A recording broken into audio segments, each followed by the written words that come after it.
What's up everybody? Welcome to the Stocks channel. My name is Corey and today in the stock market we saw a very strong rejection from the very critical bear market resistance, and the question is, how much lower are we going from here? First up, let's take a look at the SP500 SPY ETF. So let's crack open this chart and see what's going on in the stock market today. Alright, so today in SPY we were down 1.58% after we hit that very critical bear market resistance, which is right here where I have the bear placed, and as you can see, the bear took a giant bite of the price action and we are very close to hitting my downside price target at the gap fill. Now, as far as I'm concerned and as far as trading goes, this is definitely close enough. So our trade from the bear market resistance down towards the gap fill, I am considering the price target is met. So I am going to go ahead and delete this arrow. Now that does not mean we can't go lower, and we did get a very bearish daily candle on increasing volume, and there is a very good chance we will go fully close that gap, but there is no reason to get overly greedy on your trades. A lot of the risk reward from that bear market resistance has already been realized in the profit, and there is no reason to get overly bearish as we come into this very critical support level. So as far as I'm concerned, the market can trade between 390 and 400 until we get a breakout. And I do think there's a very good chance the market is going to find equilibrium in this trading range. And then we are going to see the next leg in the market once we get the breakout. So my suggestion moving forward, now that we got the rejection from the bear market resistance, is to wait for a break below support at 390 or a break of resistance at 400. And then just trade the range until we get the breakout. Trading the range means you're shorting at resistance and going long at support until we get a break of support or a break of resistance. Now there seems to be this general consensus that this bear market resistance trend line is way too obvious and everybody is watching it, so it's very likely not going to work. And every time people say that, they continue to get proven wrong because it's so obvious. That means there's going to be bulls taking profits at that levels and the big bad bear is going to continue shorting at that level. So just because something is obvious does not mean it's not going to work. It's actually quite the opposite. The reason technical analysis works is because a lot of traders see something and they're trading in that direction. And that, of course, is what's moving the market. If everybody sees this as a strong resistance and they're bullish, they're going to take profits, which means they're net sellers. And if they're bearish and they see it as a strong resistance, they're going to short the market, which means they're also net sellers. So there should be no surprise we saw the market pulling back today. Now you just need to be very careful not to get overly bearish as we come into support at SPY 390, because there is a very good chance we are going to bounce off support, and that is just how the market works. If you go back to last week, I made a video called First Down Then Up, and there is a very good chance that video is going to play out if we get the bounce off SPY 390, but as always, we're going to let the price action do all the talking. I always suggest knowing both scenarios and then trading what the price action gives you, so you can instantly become more bearish if SPY breaks down below 390 and more bullish if SPY breaks out above 400. So it's really that simple, and there is absolutely no reason to make trading complicated, so I'm going to leave it as simple as that. Jumping over to the NASDAQ 100 triple Qs, we were down 1.3% today, and we saw the triple Qs getting way too far overextended outside that upper Bollinger Band at the same exact moment that we filled the upper gap. So there's no surprise we saw sellers coming into the market. We have the triple Qs bears a little bit higher, but there's no surprise we saw the pullback in the indices once SPY hit critical resistance because the indices are heavily correlated. So with the triple Qs pulling back, you want to look for critical support down here between 276 and 278. And if we break that, we're very likely going to fill the gap at 273. So in the triple Qs, expect the trading range to be a little more broad, which means we could come all the way down to 273, all the way back up between 283 and 285. The bull breakout will be above 285 and then 288, and the bear breakdown will be below 276 and 273. On the Dow Jones, we were down 1.83% today, and the Dow Jones had a very bearish day, closing down below the 20 daily moving average, but also held up above the 50 EMA, and those moving averages are still positive sloping, so there's no reason to get overly bearish near this very critical support zone. Between 332 and 334, we have critical support, and if we lose that support, then we will be looking for the next leg lower to 327 down to about 324. The bull breakout at this point is going to require a break back over 343, and then we have resistance just above at 346 and 350. On the Russell 2000 IWM ETF, we were down 1.62%, and IWM was way too far extended outside the upper Bollinger Band. At the same exact moment, we hit the critical resistance at 188, and we instantly saw a rejection from that level, closing back down below the 5 EMA. From here, we could come all the way back down towards support at 182 or fill the gap just below 181. So you are looking for more downside in the small caps after this bearish rejection from resistance,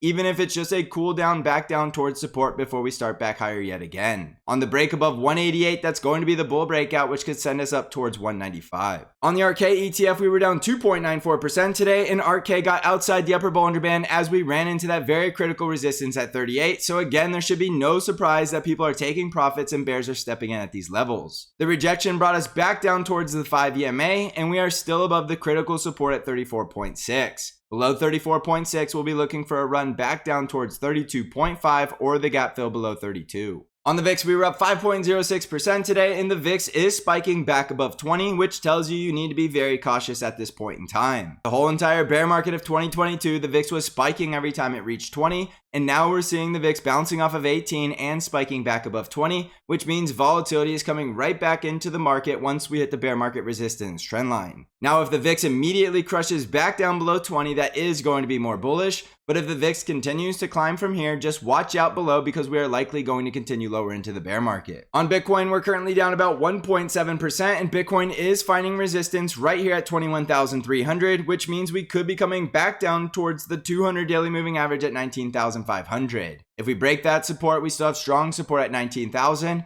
and you can stay bullish as long as Bitcoin is above 19,000. The next bull breakout will be above 21,300 for the next price target up here at 22,409. On Amazon stock, we were down 0.61% today, and Amazon had a very bearish looking candle because intraday we were breaking out to new daily highs above the upper Bollinger Band and instantly found sellers and closed all the way back down below yesterday's low. So this could be a very early reversal candle telling us that Amazon is getting ready to come down to close the gap at $90. Confirmation we're going lower will be the break below support at 93.6, and then we are very likely going down to close the gap at $90, and I do expect that to be very strong support. The next bull breakout will be above 98 for the upside price targets at 102 and 110. On Microsoft stock, we were down 1.89% today, and we hit the very critical resistance at 242 and instantly found sellers, and we did get a bearish engulfing candle today. However, we did close right on top of support at 236. If we break below 236, we're likely coming all the way down to fill the gap at 225. And if we get the bull breakout above 242, we're likely going to start trending higher to 252. On Nvidia, we were down 1.84% today, and Nvidia was hitting that resistance around 179 outside the upper Bollinger Band. So obviously it was getting a little too far overextended. So we are starting to see that pullback. Below 179, we can come back down towards 169 to 166. And as long as we're above 166, this is going to continue to look bullish. Below 166, we're getting the bear breakdown, and means we could be coming back down towards 156. If we get the bull breakout above 179, the next upside price targets will be 185 and 192. On Tesla stock, we were down 2.06% today, and intraday we did gap up very close to that resistance at 138, and I told you that was going to be a very strong resistance because that is where a lot of bulls are trapped, and of course we did see sellers instantly showing up at that level. Now from here, you have to remember that Tesla is in short squeeze territory as long as it's above 123, so you can stay bullish and continue to buy the dip as long as we are above this level at 123. If we break below 123, then you need to get more bearish for the gap fill below at 114. The next bull breakout will be above 138 for the upside price target around 155,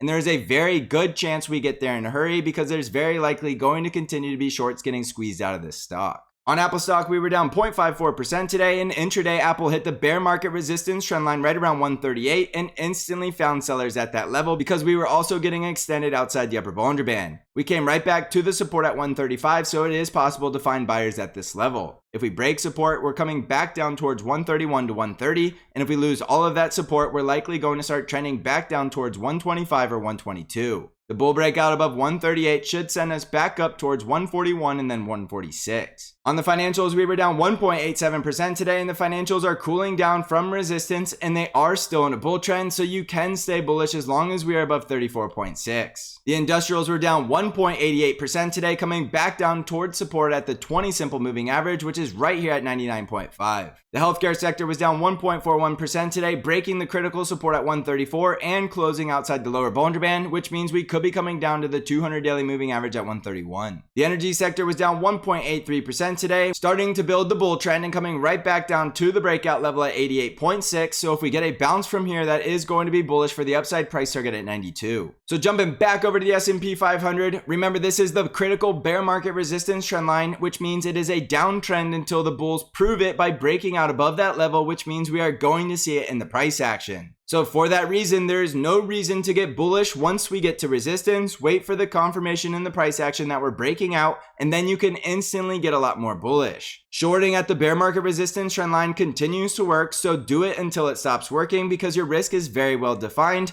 which means you can take a very small loss if you're wrong, and then you can switch sides and go on the right side of the trade. From here, respect the critical support down here at SPY 390 because we're very likely going to see buyers trying to show up at that level, and if they are successful, we could run back up to the bear market resistance trend line. Also, don't forget I have Bank Trade Alerts, which is an algorithm-driven trade alert service that only trades the ETFs TQQQ and SQQQ and sends you all of your buy and sell alerts directly via email and text message. You can learn more about Bank Trade Alerts or learn how to subscribe by clicking on the link in the description of this video. If you're looking to become a better price action trader, come join us over at the Stocks Channel Trading Discord community where you get access to all of my intraday updates and analysis. You can find out how to join the Stocks Channel Discord by clicking on the link below. So thank you for watching, everybody. I hope you're crushing this market. And as always, I will see you in the next episode.